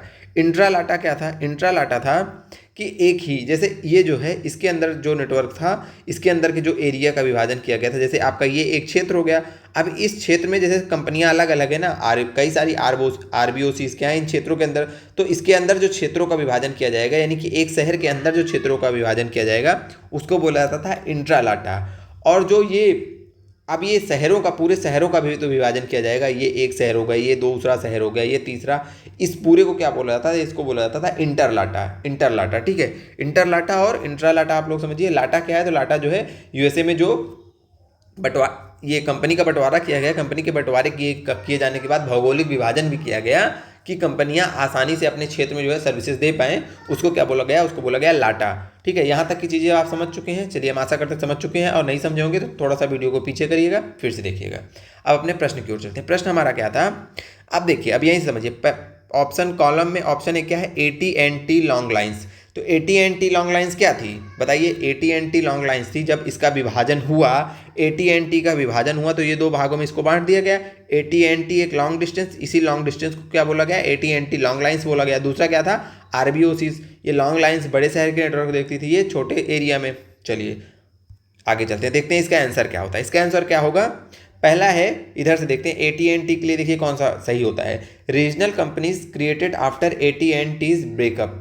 ठीक है, दूसरा है कि provided long distance telephony services after the breakup. हाँ, तो यही सही होगा ना, कि क्या करती थी, प्रोवाइड करती थी लॉन्ग डिस्टेंस की टेलीफोन सर्विस। हमने बताया ना कि AT&T जो थी ये लॉन्ग डिस्टेंस, इसका नाम ही है लॉन्ग डिस्टेंस। ठीक है, तो ये AT&T विभाजन के बाद जो AT&T लॉन्ग लाइन्स थी वो लॉन्ग डिस्टेंस की सर्विसेज प्रोवाइड करती थी। तो इसका आंसर क्या सही हो जाएगा इस क्वेश्चन का, एक सेकेंड, इसका क्या आंसर हो जाएगा कि provided long distance telephony services. इधर पहला ऑप्शन क्या है, पहला है कि regional companies are created after AT&T's। अब जो क्षेत्रीय स्तर पे बनाई गई थी उनको क्या बोला जाता था, उनको बोला जाता था RBOCs। यहां तक की बात समझिए। लाटा क्या था, तो लाटा था geographic division created to regulate local versus long distance telephony service. हमने बताया ना कि एक डिसाइड किया गया कि जो आपका क्षेत्र बांटा गया, ताकि जो है ये जो लॉन्ग डिस्टेंस वाली है, जो शॉर्ट डिस्टेंस वाली है, उनको अपना अपना क्षेत्र पता हो कि हमें इस क्षेत्र में काम करना है। तो उस क्षेत्र को क्या बोला गया, लाटा बोला गया। MFG क्या हो गया, तो MFG है आपका, वही हमने बताया कि the legal ruling that led to AT&T's breakup. ठीक है, ये आपका जो जजमेंट आया था, MFG क्या था, एक जजमेंट था, जिस जजमेंट से क्या हुआ, आपका AT&T जो है आपकी टूटी। ये जे नहीं, MF, हाँ सॉरी जी है, हाँ हमने शायद वहाँ पे जी बता दिया था, क्या कुछ गलत लिखे थे, एक सेकंड, एक मिनट, MFG, हाँ वही तो हमें याद आ रहा है, MFJ, जे फॉर जजमेंट लिखे सही थे, बस जी को जे लिख दिए थे। ठीक है, तो क्या हुआ, अब इसको आप लोग मैच कर लिए। MFJ क्या था, legal ruling that led to AT&T's breakup in 1984। अब देखिए यहाँ पे हमने हिंदी नहीं लिखी, इतनी इंग्लिश तो आप लोग समझ ही जाएंगे। क्यों समझ जाएंगे, क्योंकि देखिए हिंदी लिखते तो और भी पूरे पेज में जो है एक ही प्रश्न आता, और इतनी बड़ी चीज़ें तो थी नहीं, सारी चीज़ें हमने आपको समझा दी। अब इसका आंसर बताइएगा कि कौन सा सही हो रहा है, हमने मैच करवा दिया है। ठीक है, अब आपका है काम बताना। अब है हमारा HTML का विस्तृत रूप। क्या है अगला क्वेश्चन, HTML का विस्तृत रूप क्या होता है, आप सबको पता होगा, हाइपर टेक्स्ट मार्कअप लैंग्वेज। ठीक है, HTML hyper text markup language, ये होता है आपके HTML का फुल फॉर्म। ठीक है, इसका प्रयोग क्या किया जाता है, तो ये एक प्रकार की लैंग्वेज है, जो आप वेब पेज खोलते हैं जो आपको दिखाई देता है सामने, वो बेसिकली HTML से ही बनाया जाता है। ठीक है, एक लैंग्वेज है। और अच्छा बताइए, HTTP क्या है, हाइपर टेक्स्ट ट्रांसफर प्रोटोकॉल, ये क्या है, तो ये एक प्रोटोकॉल है जो कि www के लिए यूज होता है। ठीक है,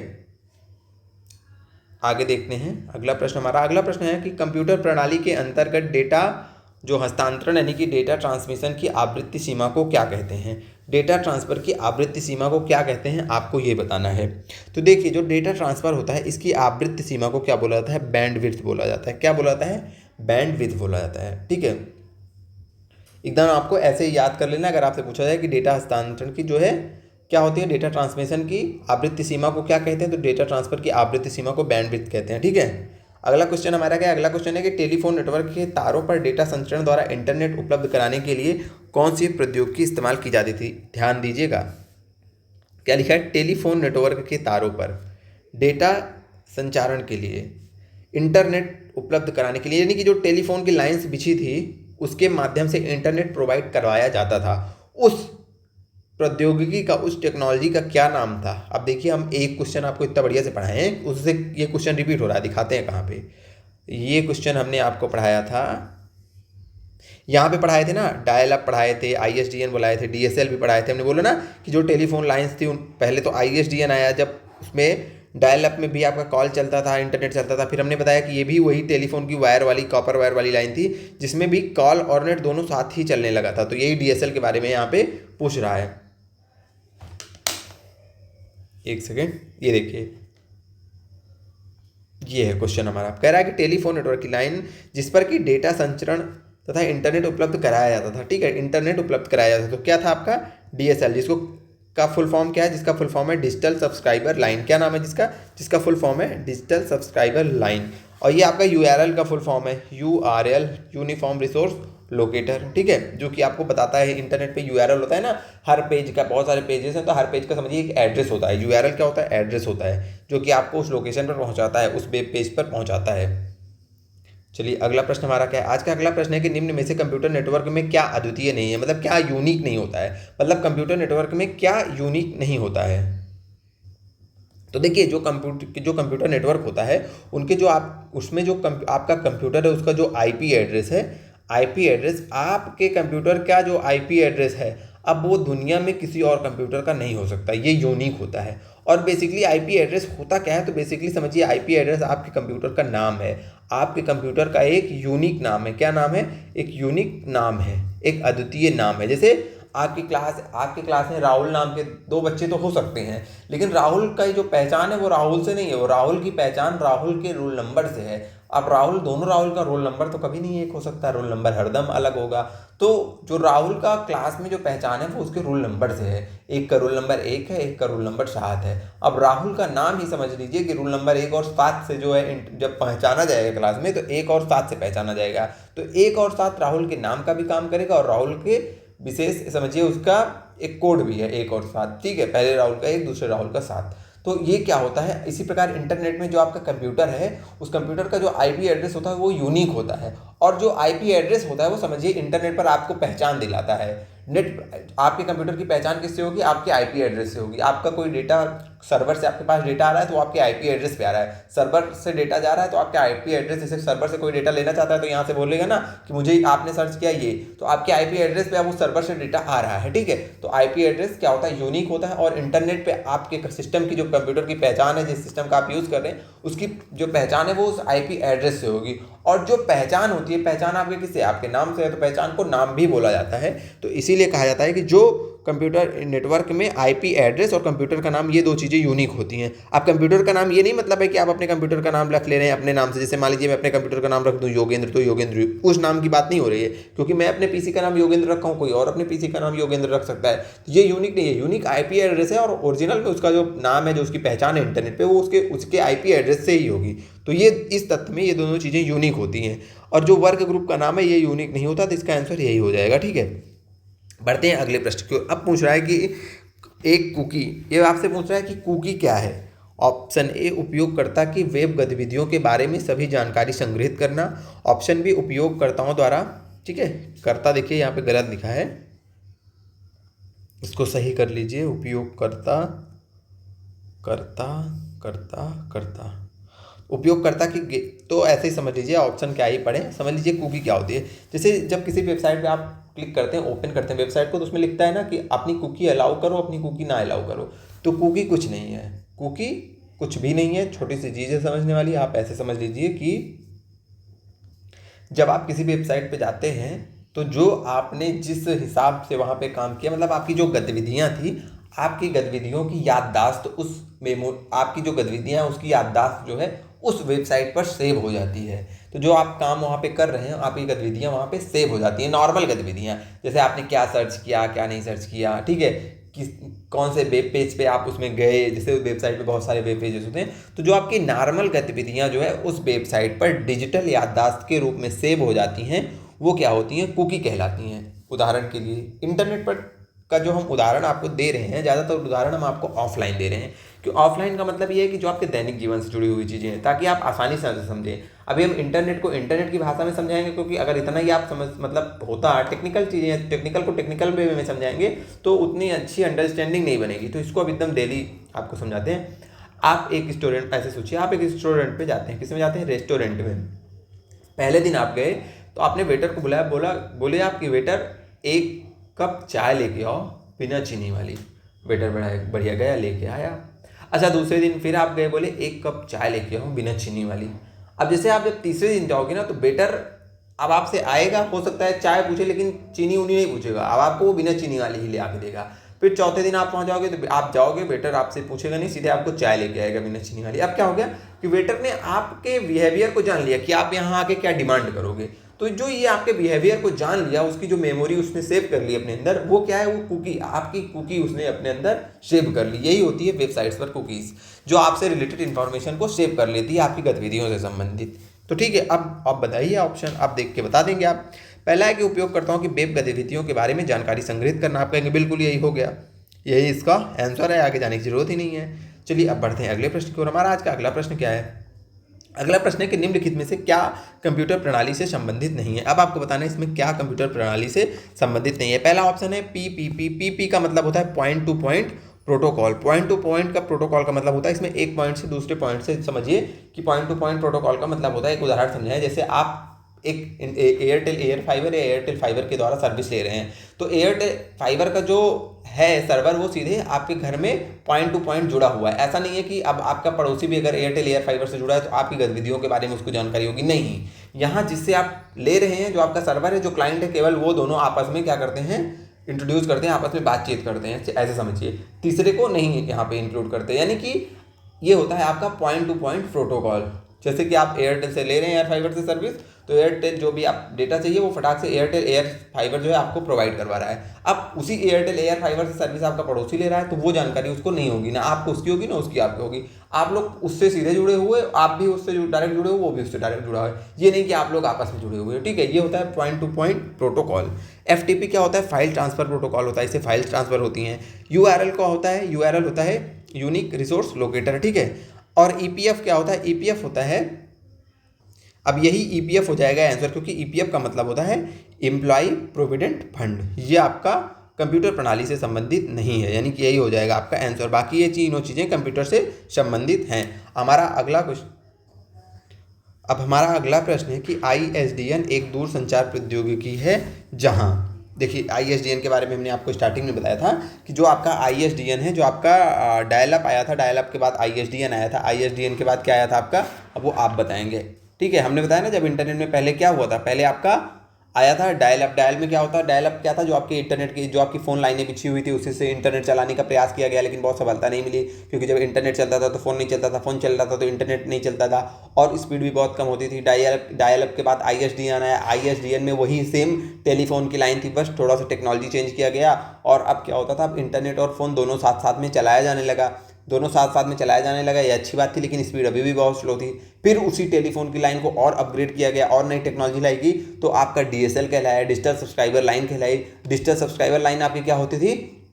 नेट भी तेज हो गया और आपका फ़ोन और कॉल दोनों साथ में चलने लगा। फिर हम देखते हैं कि धीरे धीरे आज जो टेक्नोलॉजी है वो ऑप्टिकल फाइबर में कन्वर्ट हो चुकी है, ठीक है। तो जो आपकी आईएसडीएन प्रणाली थी, तो उसमें क्या होता था कि हमने बताया आपके वीडियो डेटा सब एक साथ संचरित होने लगा था। आईएसडीएन में ध्वनि वीडियो डेटा सब एक साथ संचरित होने लगेगा, यही इसका आंसर है। डायल अप में एक साथ नहीं होता था, डायल अप में इंटरनेट चलता था तो फ़ोन नहीं चलता था, फ़ोन चलता था तो इंटरनेट नहीं चलता था।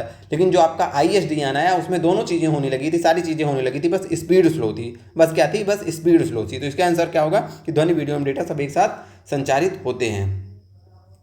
अब आगे देखते हैं हमारा अगला क्वेश्चन क्या। अगला क्वेश्चन है कि निम्नलिखित में से कौन सा एक उपाय नहीं है जिसमें एक वायरस आपके कंप्यूटर में आ सकता है। तो देखिए, कभी भी आपके कंप्यूटर में वायरस आएगा जो कि आपके कंप्यूटर को नुकसान पहुंचा सकता है, वो आएगा जब आप कभी भी कहीं और से कुछ भी चीज़ें किसी और सर्वर से जुड़ेंगे और वहां से कुछ चीज़ें डाउनलोड करेंगे, अपने कंप्यूटर में कुछ डेटा लाएंगे।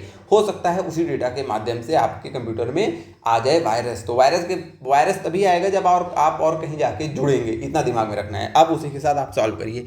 अन्य उपयोगकर्ताओं, ठीक है, अन्य उपयोगकर्ताओं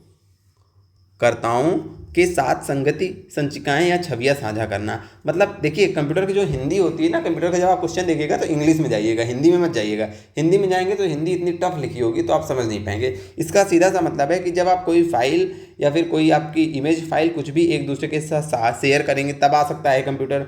दूसरा है कि आप पीडीएफ या फिर कोई फाइल अपने ही कंप्यूटर में बना रहे हैं। दूसरा ध्यान समझिएगा, अपने ही कंप्यूटर में बना रहे हैं और यहाँ पे साझा कर रहे हैं। फिर है कि स्पैम मेल या फिर ईमेल जो है उसको, उसमें जो आई है अटैचमेंट फाइल, उसको खोल रहे हैं, मतलब किसी ने आपको भेजा है, आप वो डाउनलोड कर रहे हैं। अगला है कि गेम्स खेल रहे हैं, ठीक है, मीडिया प्लेयर्स और अन्य प्रणाली उपयोगिताओं को डाउनलोड करना। इसका मतलब है कि एप्लीकेशंस को डाउनलोड करना, इसका मतलब है एप्लीकेशंस को डाउनलोड करना। सीधी सी बात है, इतनी कठिन हिंदी में समझिए। दूसरा ऑप्शन है कि ईमेल ओपन करना, ईमेल से जो अटैचमेंट आया हुआ है उसको ओपन करना। और दूसरा ऑप्शन था कि फाइल अपने ही कंप्यूटर में फाइल या फिर पीडीएफ बनाना। पहला ऑप्शन है कि शेयर करना, फाइल्स को शेयर करना, इमेज को शेयर करना। अब देखिए, इसमें से आप दूसरे से जुड़ रहे हैं, यानी कि दूसरे से इमेज दे रहे हैं, साझा करने का मतलब उससे उसके सर्वर से जुड़ रहे हैं, तो बिल्कुल जब आप कहीं से जुड़ेंगे तो आपके पास आ सकता है, ये भी हो सकता है।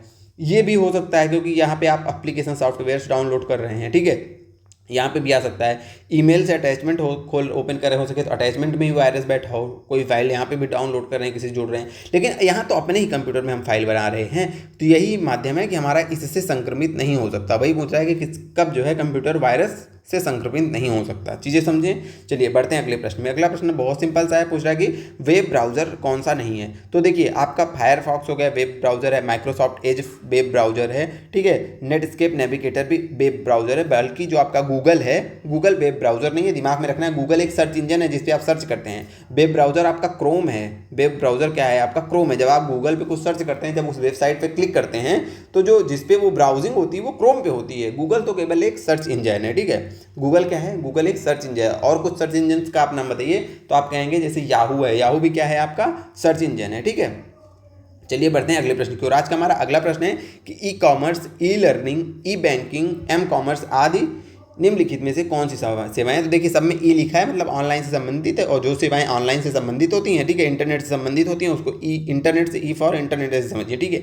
और जो इंटरनेट से संबंधित हैं उनको क्या बोली जाती हैं? उनको बोला जाता है ई सेवाएं। उनको क्या बोला जाता है? उनको ई सेवाएं बोली जाती है, ठीक है। इंटरनेट सेवाएं नहीं बोली जाती है, याद रखिएगा। ई सेवाएं क्या बोली जाती हैं? ई सेवाएं। तो इन सभी चीज़ों को, जैसे आपकी ई सेवाओं में, जैसे आप ई लर्निंग ऑनलाइन पढ़ रहे हैं तो इसको ई लर्निंग बोलेंगे, ऑनलाइन शॉपिंग कर रहे हैं तो ई कॉमर्स, ठीक है, बैंकिंग, ई बैंकिंग भी आप, ठीक है, बैंकिंग ऑनलाइन कर रहे हैं तो ई बैंकिंग हो गई, ठीक है। चलिए अब इस क्वेश्चन का प्रश्न, इस क्वेश्चन का आंसर हमने आपको स्टार्टिंग में ही बताया था जब हमने ऑप्टिकल फाइबर की चर्चा की थी। हमने बोला था कि ऑप्टिकल फाइबर वर्क किस पे करता है, तो हमने बताया था जो प्रकाश का पूर्ण आंतरिक परावर्तन का सिद्धांत है उसी पे ये वर्क करता है। प्रकाश के कुल आंतरिक, या वही मतलब पूर्ण आंतरिक परावर्तन के सिद्धांत पर, ठीक है, परावर्तन, पूर्ण आंतरिक परावर्तन, ठीक है। तो ये क्या होगा? इसका आंसर होगा परावर्तन, ठीक है। चलिए अगला प्रश्न हमारा क्या है? अगले प्रश्न की ओर बढ़ते हैं। हमारा आज का अगला प्रश्न है, एक सेकेंड, हाँ, अगला प्रश्न क्या है कि किसी भी दिए गए समय पर नेटवर्क पर प्रेषित किए जाने वाले डेटा की मात्रा का माप क्या है? तो हमने बताया था इसका माप क्या है? इसका बैंडविड्थ माप है। इसका माप क्या है? जैसे किसी भी टाइम पर 1 सेकंड में जैसे जो डेटा जा सकता है नेटवर्क पर, उसे बोला जाता है बैंडविड्थ। उसे क्या बोला जाता है? उसे बोला जाता है बैंडविड्थ, ठीक है। अब आपको थोड़ा सा बैंडविड्थ समझा ही देते हैं, क्योंकि बैंडविड्थ इसके पहले भी आया था एक जगह क्वेश्चन में, जो पूछा था कि उसकी आवृत्ति को क्या कहते हैं, तो उसको भी बैंडविड्थ बोला जाता है। हमने बोला याद कर लो। ऐसे समझिए जैसे ये है आपके घर में, क्या है? ये है पाइप जिसके आपके घर में पानी आता है। ये है दूसरी पाइप जिससे आपके घर में पानी आता है। अब देखिए यहाँ पे 1 सेकंड में ज़्यादा पानी जाएगा कि यहाँ पे? तो यहाँ पे बोलेंगे यहाँ पे ज़्यादा पानी जाएगा, यहाँ पे ज़्यादा पानी जाएगा 1 सेकंड में, यहाँ पे कम पानी जाएगा। और ये जो इसकी जाने की जितनी ये चौड़ाई, क्यों ज़्यादा जाएगा? क्योंकि इसकी चौड़ाई ज़्यादा है। तो जो इसकी चौड़ाई है उसको हम क्या बोलते हैं? ये इसकी जो चौड़ाई है, ठीक है। तो ऐसे ही इंटरनेट पे नेटवर्क होता है। जैसे ये एक नेटवर्क है, ये दूसरा नेटवर्क है। अब यहाँ पे ये जो चौड़ाई है इसको बोला जाता है, इसी चौड़ाई को क्या बोला जाता है? बैंडविड्थ। इसको क्या बोला जाता है? इसी चौड़ाई को बैंडविड्थ। मतलब इस बैंड पे कितना ज़्यादा एक समय में कितना ज़्यादा डेटा जा सकता है। जितना ज़्यादा डेटा जा सकता है यानी कि जितना ज़्यादा बड़ा इस सर्वर का मुंह होगा, वैसे तो कोई मुंह होता नहीं है, मतलब समझने वाली बात सब बता रहे हैं कि जितना ज़्यादा बड़ा ये सर्वर होगा, इसका जितनी ज़्यादा बड़ी बैंडविड्थ होगी उतना ज़्यादा एक समय में नेटवर्क, एक समय में यानी कि 1 सेकंड की, अगर हम उस समय को 1 सेकंड माने तो 1 सेकंड में वहाँ पे यहाँ से इतना ज़्यादा नेटवर्क जाएगा। और बैंडविड्थ जितनी पतली होगी उतना बहुत कम यहाँ पे मात्रा में डेटा जाएगा। बैंडविड्थ चौड़ी मतलब ज़्यादा डेटा जाएगा, बैंडविड्थ पतली मतलब कम डेटा जाएगा। बैंडविड्थ समझिए वही पाइप की चौड़ाई, उसी को क्या बोलते हैं? उसी को बोलते हैं बैंडविड्थ। अब बैंडविड्थ के साथ में इंटरनेट की स्पीड के लिए कुछ और चीज़ें होती हैं, स्पीड भी जरूरी होती है। जैसे बैंडविड्थ तो ज़्यादा है लेकिन स्पीड, पानी का फ्लो बहुत स्लो है, तब तो स्पीड स्लो हो जाएगी, ठीक है। हो सकता है कि इसकी स्पीड ज़्यादा हो, पानी इसमें ज़्यादा तेज़ी से बह रहा हो, ठीक है। बैंडविड्थ तो छोटी है लेकिन हो सकता है स्पीड पानी के फ्लो की ज़्यादा हो। और यहाँ क्या है? यहाँ हो सकता है कि बैंडविड्थ ज़्यादा हो लेकिन पानी के फ्लो की स्पीड ज़्यादा हो। तो लेकिन बैंडविड्थ से क्या है? बैंडविड्थ ये बताती है कि एक निश्चित समय में, यानी कि अगर वो निश्चित समय आपका 1 सेकंड है तो 1 सेकंड में ज़्यादा डेटा कहाँ से जा रहा है? तो ज़्यादा डेटा तो यहीं से जाएगा, ठीक है। चलिए इसमें मतलब कितना डेटा एक बार में कितना ज़्यादा डेटा जा सकता है, वो होती है आपकी बैंडविड्थ। तो वही क्वेश्चन कह रहा है कि दिए गए एक निश्चित समय पर नेटवर्क पर प्रेषित किए जाने वाले डेटा की मात्रा को, की माप को क्या कहते हैं? बैंडविड्थ कहते हैं। अगला क्वेश्चन है कि कंप्यूटर में पिंग कमांड का क्या उपयोग होता है? पिंग कमांड का कोई उपयोग नहीं होता है मतलब साधारणतः हम बता रहे हैं क्या उपयोग होता है आपकी भाषा में। देखिए पिंग का मतलब होता है कि जैसे आपका कंप्यूटर है, एक सेकंड, जैसे आपका कंप्यूटर है, ये अकेले तो कुछ नहीं है। जब ये इंटरनेट से जुड़ता है तो ये किसी सर्वर से जुड़ता है, ठीक है, किसी प्रोटोकॉल से जुड़ता है, ठीक है। तो अब ये क्या करता है, पिंग का क्या मतलब है? पिंग का मतलब होता है कि जब ये अन्य प्रोटोकॉल से जुड़ रहा है, जब ये जुड़ता है, ये पिंग क्या करता है, इसी की जांच करता है कि हमारा कंप्यूटर इस सर्वर से जुड़ा कि नहीं जुड़ा, और यदि जुड़ा तो क्या हम जो रिस्पांस भेज रहे हैं वो रिस्पांस सही समय में आ रहा है, क्या आ रहा है, जो हम रिस्पांस चाहते हैं वो आ रहा है। तो इसी चीज़ की जांच कौन करता है? तो पिंग कमांड जो होता है वो इसी चीज़ की जांच करता है, ठीक है। और इस पूरे समय में जो टाइम लगता है, एक आपने कोई कमांड दिया, वो कमांड सर्वर पे गया, देखा कि सर्वर काम कर रहा है, फिर सर्वर से आपका रिटर्न आता, इसमें जो समय लगता है उसको लेटेंसी बोलते हैं। लेटेंसी समझेंगे बाद में आएगा कहीं, तो पिंग समझिए। तो पिंग कुछ नहीं है, आपका जो कंप्यूटर है, जैसे आप मान लीजिए क्या है, आप क्लाइंट हैं, अब आप जो है किसी सर्वर से किसी प्रोटोकॉल से जुड़ रहे हैं, तो पिंग क्या करता है, चेक करता है कि भैया सब कुछ काम कर रहा है कि नहीं कर रहा। आप जिस प्रोटोकॉल से जुड़ रहे हैं वो प्रोटोकॉल काम कर रहा है कि नहीं कर रहा। आप जिस सर्वर से जुड़ने जा रहे हैं वो सर्वर काम कर रहा है कि नहीं कर रहा है, उसकी क्षमता क्या है, ठीक है। तो पिंग कमांड का क्या उपयोग है? पहला ऑप्शन है बिजली की आपूर्ति की जांच करता, नहीं, बिजली की आपूर्ति की जांच नहीं करता। अगला है कि किसी निर्दिष्ट गंतव्य कंप्यूटर, मतलब आप किसी निर्दिष्ट जहां पे आप जाना चाहते हैं, जो आपका सर्वर है, वहां तक पहुंचने के लिए स्रोत कंप्यूटर, जो आपका कंप्यूटर है, की क्षमता का परीक्षण करता है। हमने बताया ना कि आपका टेस्ट करेगा, आपका यही होता है पिंग, कि आपके कंप्यूटर से उस सर्वर का एक टेस्ट करता है कि हाँ आप जुड़ पाओगे कि नहीं जुड़ पाओगे, ठीक है, रिस्पांस मिलेगा कि नहीं मिलेगा, यही काम क्या करता है, ये पिंग काम करता है। अगला ऑप्शन है, देख लेते हैं कि कंप्यूटर हार्डवेयर में किसी प्रकार की नहीं, कंप्यूटर के हार्डवेयर की भी गलती की नहीं समस्या करता, नेटवर्क संबंधित समस्याओं की जांच, इसकी भी जांच नहीं करता। बेसिकली जांच क्या करता है कि जो आपका ये है, आपका सर्वर है और जो आपका क्लाइंट है, जैसे आप क्लाइंट वाले कंप्यूटर हैं, तो यहाँ से जो आप डेटा लेना देना चाह रहे हैं उसकी परीक्षण करता है कि आप वहाँ तक पहुँच पाओगे कि बेसिकली नहीं पहुँच पाओगे, इसी क्षमता का परीक्षण करता है। वो कौन करता है? वो पिंग करता है, ping protocol, sorry ping command, ठीक है। तो पिंग कमांड क्या करता है? बेसिकली परीक्षण करता है आपके सिस्टम की, जो भी यूज़र है, कि आप जिस प्रोटोकॉल पे जाना चाहते हैं, जिस सर्वर से जुड़ना चाहते हैं, उससे जुड़ पाएंगे कि नहीं जुड़ पाएंगे, उसी का टेस्ट, उसका टेस्ट कौन करता है? तो पिंग कमांड आपका उसी चीज़ का क्या करता है? टेस्ट करता है। अगला हमारा क्वेश्चन है, वर्ल्ड वाइड वेब का आविष्कार किसने किया था? पहले ही बता दिए हम, कौन किया था? Tim Berners Lee. आप सब कहेंगे हाँ मुझे पता है। इनमें से कौन इंटरनेट तक पहुंच प्रदान करता है, मतलब इंटरनेट को से आपको कौन जोड़ता है? तो आप बोलेंगे भैया हमारा सिम जोड़ता है, हमारे मोबाइल में अगर सिम कार्ड ना हो या फिर अगर हमारे घर में वाईफाई ना हो तो हम इंटरनेट से नहीं जुड़ पाएंगे। तो जो सिम या वाईफाई की जो सुविधाएं देते हैं उन्हें क्या बोलते हैं? Internet service provider. और भारत में बात करें तो जैसे आपका जियो हो गया, एयरटेल हो गया, वोडाफोन हो गया, वोडाफोन वीआई, ठीक है, अब तो ये दोनों मर्ज हो गए हैं, बीएसएनएल हो गया, ये सब क्या है? इंटरनेट सर्विस प्रोवाइडर्स हैं। तो वही पूछ रहा है इंटरनेट तक कौन पहुंचाता है? तो भैया यही सब पहुंचाते हैं जो हमारे आईएसपी यानी कि इंटरनेट सर्विस प्रोवाइडर्स है, यानी कि इंटरनेट सेवा प्रदाता जो कंपनियां हैं वही हमको इंटरनेट तक पहुंचाती हैं। अब बढ़ते हैं अगले प्रश्न की ओर। आज का हमारा अगला प्रश्न है, एक प्रोग्राम या कंप्यूटर होता है जो सर्वर से जानकारियों का अनुरोध करता है, ठीक है।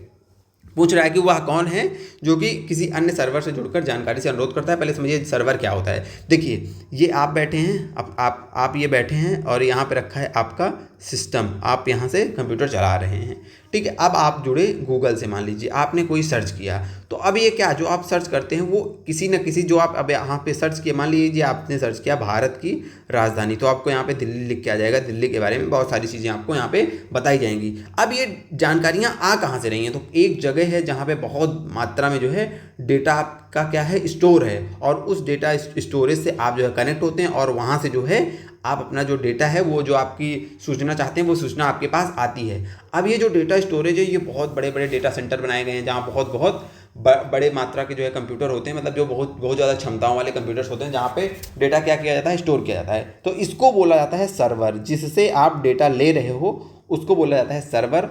और जहाँ पे डेटा आ रहा है, यानी कि जो डेटा चाह रहा है, जो इन्फॉर्मेशन चाहता है, जो इन्फॉर्मेशन सर्च कर रहा है, उसको बोलते हैं क्लाइंट। सीधी सी बात समझिए, ये है ग्राहक, आप गए सब्जी खरीदने, ये गया सब्जी, मतलब उदाहरण बता रहे हैं, अब इसको कुछ चाहिए ना, ये ग्राहक है, इसको कुछ चाहिए, इंटरनेट पे कोई सेवा चाहिए, तो जहाँ से इसको ये डेटा मिल रहा है वो क्या है? सर्वर, ठीक है। सर्वर कौन है? दुकानदार है, और आप क्या हैं? आप हैं ग्राहक, आपको खरीदना है सब्जी, ठीक है, सब्जी है आपकी सर्विस। तो ऐसा समझिए, तो क्लाइंट कौन है? जिसको सेवा चाहिए, सेवा, और जो सेवा दे रहा है वो है सर्वर। तो एक प्रोग्राम या कंप्यूटर जो सर्वर से जुड़कर जानकारी का अनुरोध करता है, डेटा का अनुरोध, जानकारी का अनुरोध कौन करता है? हमने बताया अभी क्लाइंट। तो वो कौन हो गया? वो हो गया आपका क्लाइंट। ऐसा उपकरण जो अन्य प्रोग्राम या उपकरणों के लिए कार्यात्मकता प्रदान करता है। ठीक है, अब ये क्या है, अब बताइए कि ग्राहक जिन्हें ग्राहक कहा जाता है, मतलब समझे कि ग्राहक किन्हें ग्राहक कहा जाता है। ग्राहक तो आपके ये हो गए क्लाइंट, क्लाइंट को ग्राहक कहा जाता है। अब इन क्लाइंट्स को कौन सा उपकरण है जो इन क्लाइंट्स को कार्यात्मकता प्रदान करता है, यानी कि इनको डेटा देता है, इनको इन्फॉर्मेशन देता है, वो कौन है, तो वो हो गया आपका सर्वर। तो सर्वर और क्लाइंट हम आशा करते हैं आपने समझ लिया होगा। ठीक है, आज के क्लास में हमने थोड़ा सा बहुत ज़्यादा डिस्कशन किया, कई चीज़ों को हमने आपको समझाया जो कि आपको हो सकता है हमने, क्योंकि हम प्रीवियस ईयर क्वेश्चन पढ़ा रहे हैं तो थोड़ा सा बैलेंस करके चीज़ों को चलते हैं कि बहुत ज़्यादा एनालिसिस ना करें चीज़ों को, ताकि क्लास बहुत बड़ी ना हो जाए। तब भी आपकी क्लास, आज की क्लास लगभग 1 घंटे की हो गई और हमने अप्रॉक्सीमेटली 24, मान लीजिए कि मोटा मोटी 25 प्रश्नों का हमने जो है डिस्कशन किया है। और हमने कोशिश की है कि जहाँ पे भी, जैसे आपका L&T वाला था, ठीक है, L&T नहीं, वो क्या था, अमेरिकन वाली जो कंपनी थी, उसके बारे में हमने कितना बेहतरीन तरीके से पढ़ाया कि आपको पता नहीं होगा, आपको क्वेश्चन देख के समझ में ही नहीं आ रहा होगा इसके पहले, अगर आपने कभी वो क्वेश्चन देखा था जो AT&T वाला था कि क्वेश्चन है क्या, किससे संबंधित है, हमने बहुत बेहतरीन तरीके से समझाया। तो वहाँ पे कोशिश करते हैं जहाँ पे चीज़ें एकदम नई है वहाँ पे थोड़ा सा कोशिश करते हैं कि आपको एनालिसिस कर दें, ताकि आपके दिमाग में भी डेटा क्या हो जाए, अच्छे से स्टोर हो जाए। और जब डेटा अच्छे से स्टोर होता है तो डेटा बढ़िया से, जब आप उसका डेटा का यूज़ करना होता है तो उतना बेहतरीन तरीके से उसका यूज़ होगा आपके पेपर में। तो हमारा यही मतलब प्रयास है कि आपको चीज़ों को आसानी से समझाया जा सके। और क्योंकि प्रीवियस ईयर क्वेश्चंस का आप ये हम पढ़ रहे हैं तो ज़्यादा यहाँ पे डिस्क्राइब करना चीज़ों को उतना सही लगता नहीं है। वही चीज़ है कि कम समय में ज़्यादा क्वेश्चन देखना है, तो 1 घंटे में हम लगभग 25 क्वेश्चन देखें। बताइएगा क्लास कैसे लगी, किसी प्रकार की सुझाव सलाह की आवश्यकता हो तो वो भी दीजिएगा, और क्लासेस अच्छी लग रही हो तो दोस्तों के साथ शेयर करिएगा, चैनल को सब्सक्राइब करिएगा। और दूसरी चीज़, जो हम प्रश्न पूछते हैं, जो छोड़ के आते हैं, इसीलिए छोड़ के आते हैं कि आप बताएंगे कमेंट में। आप जब बताते हैं कमेंट में तो हमें ऐसा लगता है कि आप इंटरेक्ट कर रहे हैं क्लासेस से। ठीक है, तो चलिए मिलते हैं फिर से नई क्लास में। हो सकता है आज का थोड़ा सा एनर्जी कम रही हो, क्योंकि आज पूरा का पूरा दिन बहुत व्यस्तता वाला था, पूरे दिन लगातार काम हुआ है। और उसके बाद अब हमने प्रॉमिस किया था कि क्लासेस आपको डेली देनी है, तो आपकी क्लासेस में गैप ना होने पाए, इसलिए हम अभी बैठ के क्लास बना रहे हैं और अभी ये आपको प्रोवाइड करवा दी जाएंगी तुरंत। ठीक है, तो उसके लिए क्षमा चाहते हैं अगर ऐसा कुछ आपको लग रहा हो कि थोड़ा सा एनर्जेटिक कम है आज की क्लास।